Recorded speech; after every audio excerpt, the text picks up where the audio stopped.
what's a kitchen and does it matter? Well, let's start with the second part of that question. Does it matter? Absolutely, especially for dwelling units. There are rules for kitchens, and there are rules that don't exist for areas like wet bars that are not kitchens. So here's the definition. It's an area with a sink and permanent provisions for preparing and cooking food.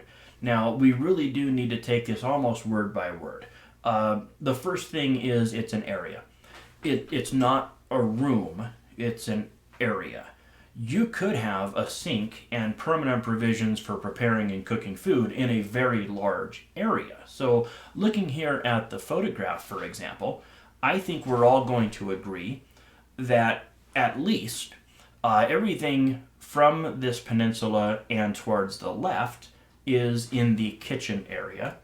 And I think most of us would agree that this area over here on the right is something else, probably a dining room, but we're probably going to agree it's not the same area as the sink and the range. So it's an area, it's not necessarily a room. So who determines where an area starts and stops?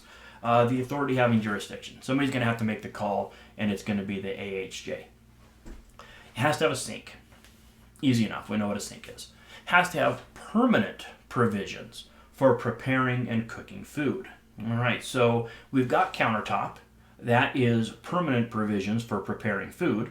We also have a range over here, and that's going to be permanent provisions for cooking food. Now, let's take that range out of the equation for just a moment. Would we still have a kitchen? Well, if you can kind of squint your eyes up on the top left, it looks like we have a microwave right above the range, and it's built in place, it's fixed in place, it's fastened in place. I think that is permanent provisions for cooking. So with or without the range in this instance, I think we have ourselves a kitchen. So now we know the circuiting requirements in 210.11. We know the calculation requirements for the small appliance branch circuits. We know the GFCI protection requirements. We know the required receptacles in 210.52. A lot of rules hinge on whether or not your area is a kitchen or something else. Let's do another example. Here I've got an outdoor kitchen. It has a sink and it has permanent provisions for preparing and cooking food. So, what are the rules for an outdoor kitchen? Well, they're the same as an indoor kitchen, quite frankly. You got to have two small appliance branch circuits. You got to do your load calculations, 1500 VA for each small appliance branch circuit. Your receptacle outlets are going to have to be installed in accordance with 210.52C. Everything that you would expect to find for an indoor kitchen would apply to an outdoor kitchen as well. What about an area like this one? Here I've got a sink, but I don't seem to have permanent provisions for food preparation and cooking. I've got my sink, I've got a dishwasher, I've got a trash compactor, got to have a TV, right? You've also got a microwave and a toaster oven, but they're just sitting on the counter. Is that permanent provisions for cooking?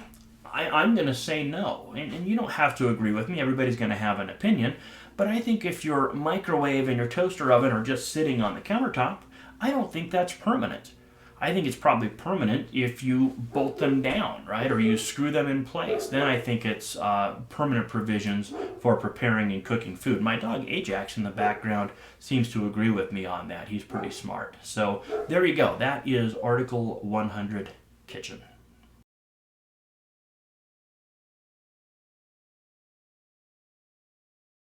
Be sure to like, follow, subscribe, and ring the bell.